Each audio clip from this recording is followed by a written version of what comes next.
परशुराम भगवान की जय हो। गौ माता की जय हो। नमः पार्वती पतये हर हर महादेव। जय जय श्री राधे, जय जय श्री राधे, जय जय श्री। एक एक बात को बहुत ध्यान से सुनिएगा। आज अक्षय तृतीया है। अक्षय तृतीया के इस पावन समय पर संपूर्ण देशवासियों को बहुत बहुत शुभकामनाएं। आइए थोड़ी सी चर्चा कर लेते हैं। अक्षय तृतीया की इतनी बड़ी महिमा क्यों है। हमारे यहाँ 4 तिथियां हैं बड़ी पावन, और इन तिथियों में युग आरंभ हुए हैं, इसलिए इसको युगाब्द तिथि कहते हैं। आज की जो तिथि है अक्षय तृतीया, इस तिथि में सतयुग प्रकट हुआ है। जिस दिन सतयुग आरंभ होता है उस दिन अक्षय तृतीया होती है। तत्पश्चात कार्तिक में गोपाष्टमी के दूसरे दिन जो अक्षय नवमी आती है उस दिन त्रेतारंभ होता है। भादों के समय में शुक्ल पक्ष में, जिसको अनंत चतुर्दशी कहते हैं, भगवान गणेश का वंदन पूजन विसर्जन होता है, उस दिन द्वापर आरंभ होता है। माघ मास की जो पूर्णमासी है उस दिन कलयुग आरंभ होता है, इसलिए इन चारों तिथियों को युगाब्द तिथि बोलते हैं। और इन तिथियों में किया गया सत्कर्म अपने आप में बहुत ज्यादा अनंत गुणा होता है, बहुत ज्यादा प्रभावी होता है। आज की जो तिथि है इसको अक्षय तृतीया के नाम से जानते हैं। आज के दिन 3 अवतार हुए हैं। बच्चों ये सब जानकारी में होनी चाहिए बात। आज के दिन 3 अवतार हुए हैं। आज के दिन हयग्रीव अवतार हुआ है। देवी भागवत में जो कथा बहुत विस्तार पूर्वक आती है, जहाँ आधा शरीर भगवान नारायण का है। हयग्रीव निशाचर को मारने के लिए भगवान ने अपना आधा ऊपर का मस्तिष्क घोड़े का स्वीकार किया है और हयग्रीव नाम के राक्षस को मारा। आज अक्षय तृतीया को ही यह हयग्रीव अवतार प्रकट हुआ है। दूसरा है बद्रीनाथ में नर नारायण भगवान आज के ही दिन प्रकट हुए। आज अक्षय तृतीया को बद्रीनाथ भगवान के कपाट खुलते हैं, केदारनाथ भगवान के कपाट खुलते हैं। नर नारायण जो कि भगवान वहां पर्वत के रूप में, पहाड़ के रूप में है। एक तरफ नर है, एक तरफ नारायण है, और बीच में भगवान बद्रीश का मंदिर है। तो वह भी अक्षय तृतीया को ही प्रकट हुए। आज के ही दिन भगवान श्री बांके बिहारी जी महाराज का चरण दर्शन होता है। वर्ष में एक बार ठाकुर जी के चरणों का दर्शन होता है। आज की तिथि अपने आप में बहुत ही ज्यादा वंदनीय है, बहुत ही ज्यादा पूज्य है। ऐसा बताते हैं कि जिन वर और वधू का विवाह नहीं बन रहा है, यदि आज के दिन उनका विवाह यदि होता है तो वहां किसी भी प्रकार की विघ्न और बाधा चल करके नहीं आती। के दिन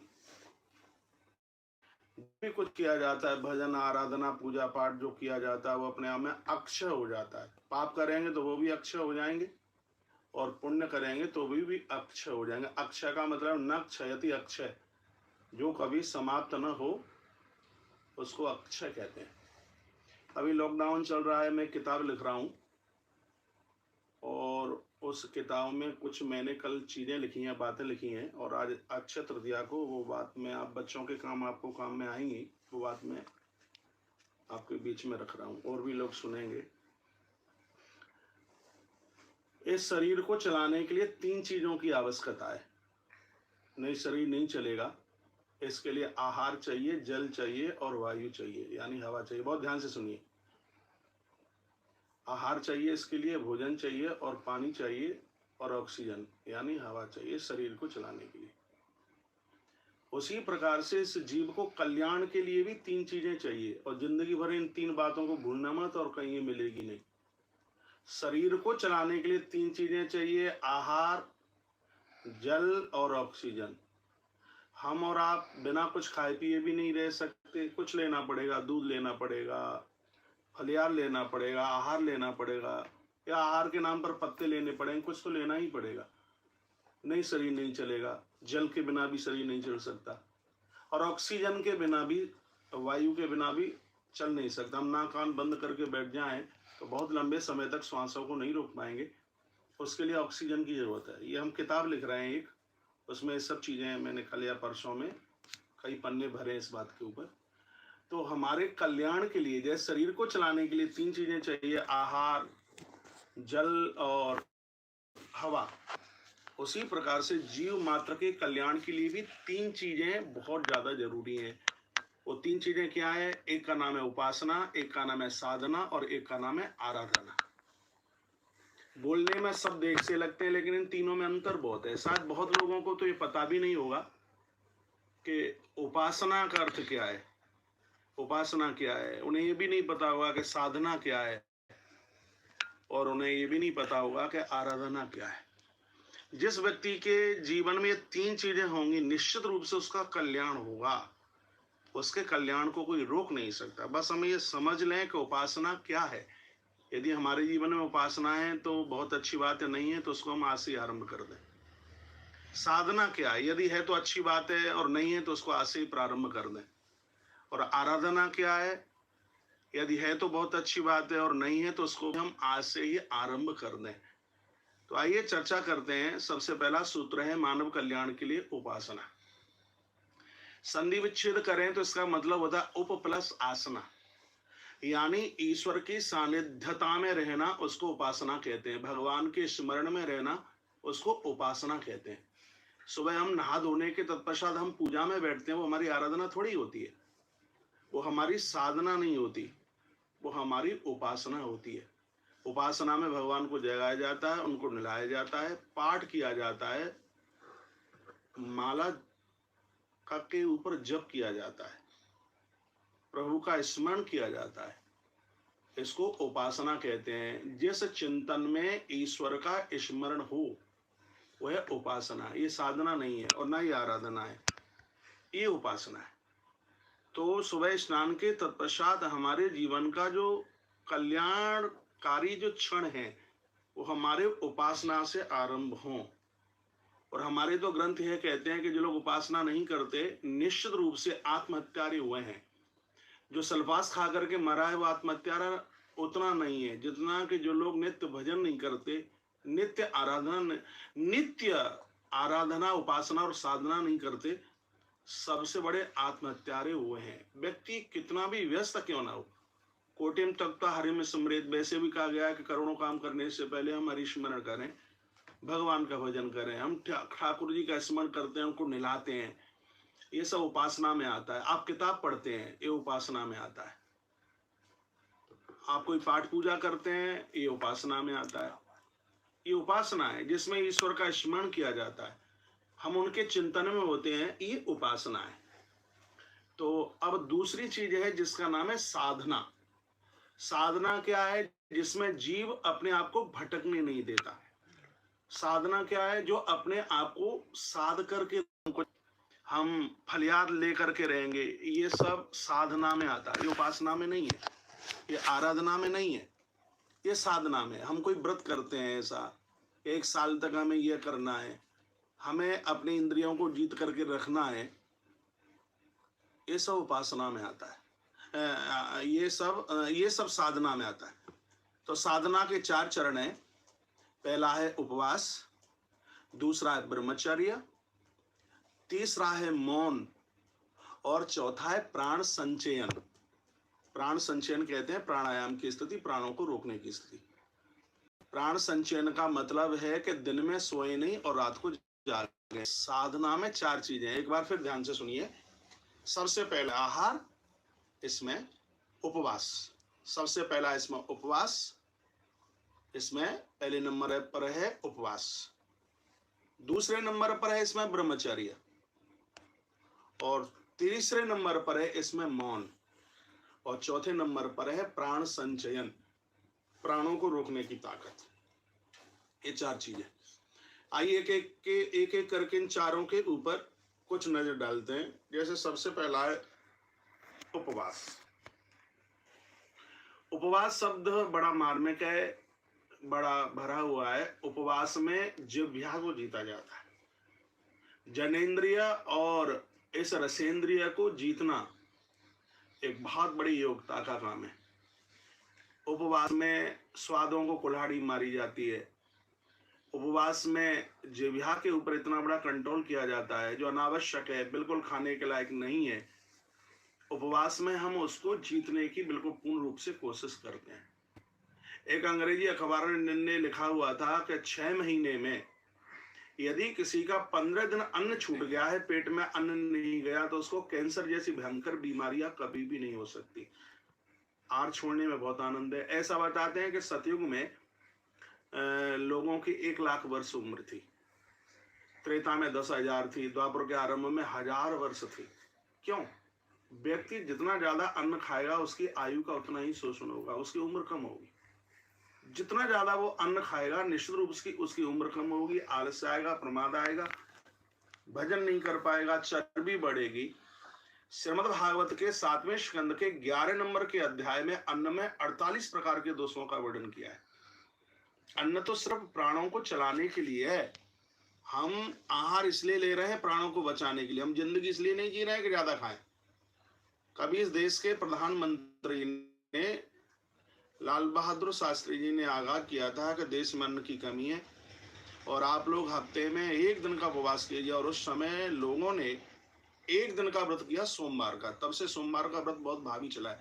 देश में 100 ग्राम दाना नहीं था खाने के लिए, लेकिन जब पूरे देश ने हफ्ते में 1 दिन का अन्न छोड़ा तो और लोगों के भोजन की व्यवस्था हुई और हम दूसरों को भी अन्न देने के लिए तैयार हो गए। 1 दिन का अन्न छोड़ने का मतलब ये, हम उपवास करते हैं। उपवास करने में सिर्फ रोटी छोड़ने का ही मतलब नहीं होता। उपवास में यह होता है कि हमारे भाग का अन्न, इधर देखिए, हमारे भाग का अन्न किसी के काम में आवे। तो इसमें साधना में सबसे बहुत बड़ा कंट्रोल पावर है। साधना के जो 4 सूत्र हैं उसमें सबसे पहले उपवास को लिया गया। हमारी जीभ चटोरी होगी, हम व्यंजनों के ऊपर जब तक कठोराघात नहीं कर पाएंगे, हम इस जिह्वा को नहीं जीत पाएंगे, तो निश्चित रूप से हम उपासना नहीं कर पाएंगे, हम आराधना नहीं कर पाएंगे, हम साधना कर ही नहीं पाएंगे। हमारा शरीर सद ही नहीं सकता। अपनी इंद्रियों को जीतने के लिए सबसे पहले जो उपवास की बात कही गई है, सबसे पहले जिह्वा को कंट्रोल में करना पड़ेगा, आहार से भी करना पड़ेगा उसको, और शब्दों से भी उसको अपने आप में कंट्रोल में करना पड़ेगा। तो साधना का जो पहला चरण है उसका नाम है उपवास। उपवास से यह शरीर निश्चित रूप से सिर्फ हल्का ही नहीं होगा, हर कार्य को करके मैं तुम्हारे पास रख दिए, प्रयाग चला गया और तुम भून करके, हंस के 100 बच्चे भून भून करके एक एक करके तुम खा गए। और तुमने कहा कि बीमारी फैली थी, तुमने मांस खाया है इसलिए तुम जन्म से अंधे पैदा हुए हो, और जीव अपना बदला लेकर के रहता है। वही 100 हंस के बच्चे तुमने मारे, वही दुर्योधन दुशासन, ये तुमसे बदला लेने के लिए तुम्हारे यहाँ आकर के पैदा हुए। हमारे पास संपदा है, कोई बहुत बड़ी बात नहीं है, हमारे पास खजाने कोई बहुत बड़ी बात नहीं है। मानव जीवन धारण करके और हमारी आहार में शुद्धता ना आवे, इसके ऊपर हमें बहुत ज्यादा सोचना चाहिए। आज कोरोना की इतनी महामारी फैली हुई है और ये भी उनसे ज्यादा चिपक रहा है जिनका आहार बढ़िया नहीं है। जिनका आहार बढ़िया नहीं है उनकी प्लेट्स कम हो जाती है, रोगों से लड़ने की उनकी क्षमता खत्म हो जाती है। इसलिए हमारा आहार इतना बढ़िया होना चाहिए। आहार ठीक नहीं होगा तो विचार बढ़िया नहीं होंगे, विचार बढ़िया नहीं होंगे तो हमारे पास में देवीय वृत्ति कहाँ होगी, फिर तो हम आसुरी प्रवृत्ति वाले हो जाएंगे। रावण विद्वान था, पढ़ा लिखा हुआ था, लेकिन उसका आहार बढ़िया नहीं था। और देखिए कितनी बढ़िया बात बोल के गया, हो ये भजन तामस देहा, मन क्रम वचन मंत्र दणिया। और मैं आप सबको बोलूंगा, यदि तुम संध्या वंदन नहीं करते हो, जप नहीं करते हो, तो इसका मतलब है कि तुम बिना गायत्री के जपे तुम भोजन करते हो, भगवान का नाम लिए बिना तुम भोजन करते हो। और यदि हमारे पास में संध्या की ताकत नहीं है, भजन नहीं है, स्मरण नहीं है, तो ग्रंथों में तो ये लिखा है कि ये आहार लिया गया भी ये विष्टा की तरह है, एक बपन की तरह है। इसलिए बहुत ध्यान से सुनेंगे इस बात को। कि कल मैं किसी को चर्चा कर रहा था कि हम लोगों को गुरुकुल में ये सब चीजें पढ़ाई गई, हम लोग सूर्य उपास्थान करने वाले लोग हैं, हम गायत्री जप करने वाले, हम शिखा चोटी वाले लोग हैं, हम जनेऊ धारण करने वाले लोग हैं। और देखिए मैं एक सूत्र में मैं पढ़ रहा था कि व्यक्ति को एक तीनों कालों में संध्या करने वाला, जनेऊ धारण करने वाला व्यक्ति सूर्योदय के बाद भी बिस्तर के ऊपर पड़ा रहे तो उसको अपराध कितना है कि उसने एक रक्त का लोटा भर के सूर्य के सामने डाला। इतना बड़ा उसको अपराध काल है। तो हमारे मंगल के लिए कोई बातें कही गई हैं, तो उसमें सबसे पहले उपासना और दूसरा उसमें साधना। साधना के 4 रूप हैं, पहला है उपवास, दूसरा है ब्रह्मचर्य। अभी इस साल गुरु पूर्णिमा पर उज्जैन में गुरु गीता में भगवान शंकर ने पार्वती को एक बड़ी सुंदर बात कही, और जीवन पर्यंत इस बात को कभी भूलना मत।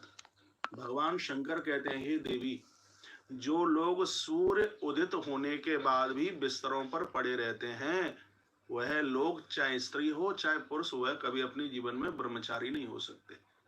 और जिनके जीवन में ब्रह्म आचरण समाहित नहीं हुआ, उनके जीवन का कोई भी कार्य अपने आप में पूरा नहीं हो सकता। इसलिए हमें साधना में उपवास, ब्रह्मचर्य। अब तीसरी बात है जिसका नाम है मौन। 2 घंटे का मौन तो सबको करना ही चाहिए। 2 घंटे का मौन। मौन क्रोध को जीतता है, मौन वाणी को कोकिला बना देता है, मौन स्मरण शक्ति को बढ़ाता है। मेरे महाराज जी मौन के ऊपर बड़ी व्याख्या करते हैं। मौन जो हमारे यहाँ श्रीमद् भागवत के 11वें स्कंद में 12 प्रकार के यम का वर्णन किया है और 12 प्रकार के नियमों का वर्णन किया है। वो 12 प्रकार के नियमों का वर्णन किया है, उसमें एक नाम मौन का भी है। मौन के द्वारा हम क्रोध को जीत सकते हैं, मौन के द्वारा हम अपनी इंद्रियों को जीत सकते हैं। शायद राजस्थान की हिंदी की बुक है, कौन सी है, 6th क्लास की है, मुझे आज भी ध्यान है। उसमें एक चैप्टर आता था, बाचालो लभते नाशम। बाचालता का हमेशा नाश होता है, इसलिए हम कम बोले, सोच करके बोले और संभल करके बोले। साधना में मौन रहने का एक बहुत बड़ा महत्व है। कम से कम 2 घंटे का मौन, ये नित्य होना चाहिए। ये देख लो, इस आरे से पूरा ओम शब्द का उच्चारण करते हुए, मुझे नहीं लगता 300, हम तो व्यास गद्दी पर बैठते हैं कथा में तब भी प्राणायाम करते हैं। और याद रखिए, अगन्यास करन्यास के बिना कभी भी हृदय में ईश्वरीय प्रवृत्ति पैदा नहीं हो सकती। आंतरिक शुद्धि के लिए अगन्यास और करन्यास की आवश्यकता होती है, और वो अगन्यास करन्यास प्राणायाम से ही आरंभ होते हैं। प्राणायाम में प्राणों को रोकने की ताकत, उसमें फेफड़े मजबूत होते हैं, और जब किसी के फेफड़े मजबूत होते हैं, दिल जब उनका मजबूत होता है, तो बहुत बड़ी बड़ी परेशानियों को भी सहन करने की ताकत उस व्यक्ति को प्राप्त होती है। तो साधना में प्राण संचयन यानी प्राणायाम, मौन, और क्या बताया, ब्रह्मचर्य और उपवास, ये 4 चीज हमने अनाउंस कर दिया है आश्रम में। ये मैंने परसों लिखा है, और जब मैं इसको लिख रहा था तो अनाउंस कर दिया है, भले ही आश्रम में कोई भी आवे, एकादशी के दिन आश्रम में अन्न नहीं बनेगा बिल्कुल भी। हम लोग तो बहुत लंबे बरसों से व्रत कर रहे हैं, चाहे वो ग्वारियां हों, चाहे और भी किसी भी प्रकार के कोई कर्मचारी हों, आश्रम में 11 को एकादशी के दिन अन्न नहीं बनेगा, क्योंकि हमने उपवास का महत्व पढ़ लिया है। इसलिए साधना में उपवास की बहुत बड़ी महिमा है, हमने पढ़ लिया है। इसलिए तो अब कोई ये पूछे, ये 3 चीजें जीवन में कभी भूलना मत। उपासना, दूसरी क्या है, साधना, और तीसरी क्या है, आराधना। तो उपासना का अर्थ समझे, भगवान का नित्य अभिषेक, पूजा पाठ, स्वाध्याय, जप, चिंतन। ये काय में आता है, ये आता है उपासना में। अपने आप को ईश्वर में समाहित करना, सुंदर सोच, सुंदर विचार, किसी भी प्रकार की अश्लीलता की बातें ना सुने, ना देखें, ना चिंतन करें किसी भी प्रकार का, क्योंकि जब शरीर सदा नहीं हुआ होगा तो वह शरीर कभी उपासना नहीं कर सकता।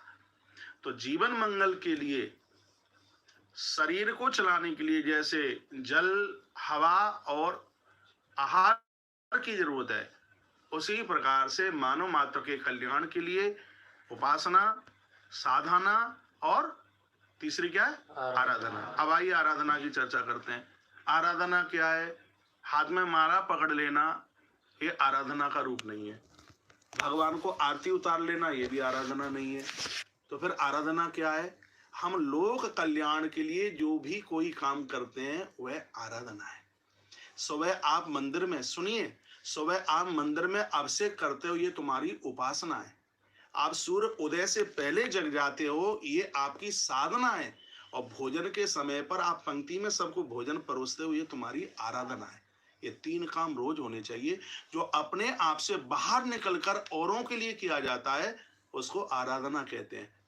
चिकित्सालय बनवाना, अस्पताल बनवाना, गौ सदन, गौशालाएं, स्कूल, अनाथों के लिए कोई कार्य, यानी लोक कल्याण के लिए, जिसमें अपना परिवार, हम खुद अपने से अलग होकर दीन दुखियारियों के लिए, गरीब अनाथों के लिए जो भी कुछ किया जाता है उस सबको आराधना के नाम से जाना जाता है। तो अपने कल्याण के लिए इन 3 चीजों का होना बहुत ज्यादा जरूरी है। इसलिए मैं फिर निवेदन करना चाहूंगा, कल्याण सिर्फ माला पकड़ने से नहीं होगा, और कल्याण सिर्फ नथुआ नाक बंद करने से भी नहीं होगा। कल्याण के लिए 3 चीजों की जरूरत है। कौन कौन सी?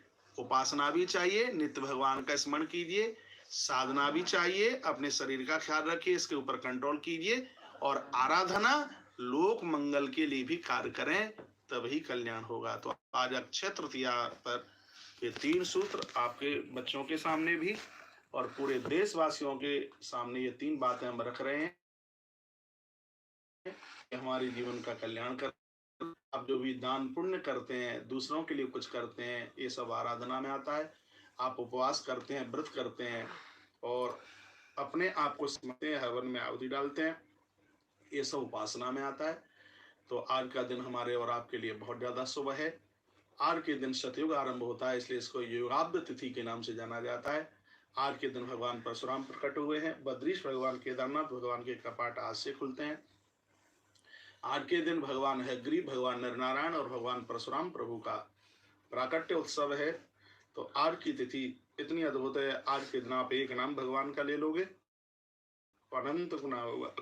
आप थोड़ा सा दान पुण्य करोगे तो वह भी अपने आप में अनंत गुना होगा। तो आप सभी बच्चे आज जप करना, आज ऐसा कोई संकल्प करना पूरे वर्ष के लिए कि 1 वर्ष के लिए मुझे ये छोड़ना है और मुझे ये करना है। और ये कोशिश की जाए कि भोजन करने से पहले सेवा का भाव जमाने का, बोलना नहीं पड़े, बाल्टी लेकर के हम खुद हम चल पड़े। ये सब चीजें हमने अपने विद्यार्थी जीवन में पढ़ी है और मैं अपने इस काम से इतना खुश हूं, मुझे लग रहा है कि 3 चीजें मेरे अंदर है। ये तो तुम्हें भी पता होगा, तो मुझे देखते हो ये 3 है कि नहीं।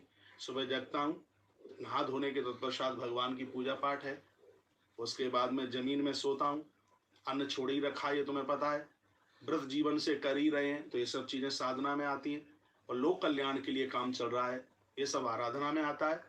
जैसे शरीर को चलाने के लिए जल, आहार और हवा चाहिए, और उसी प्रकार से जिंदगी के कल्याण के लिए उपासना, साधना और आराधना चाहिए।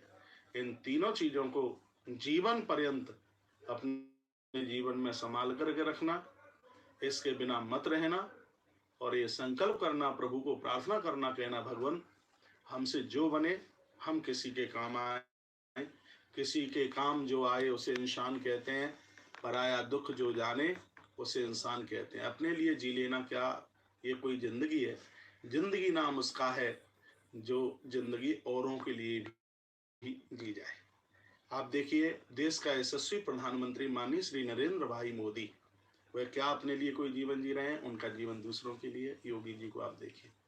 तो आज अक्षय तृतीया के इस भावी शुभ संकल्प में हम और आप यह संकल्पित होते हैं कि हम उपासना और हम साधना और हम आराधना के साथ अपने जीवन का निर्वहन करेंगे।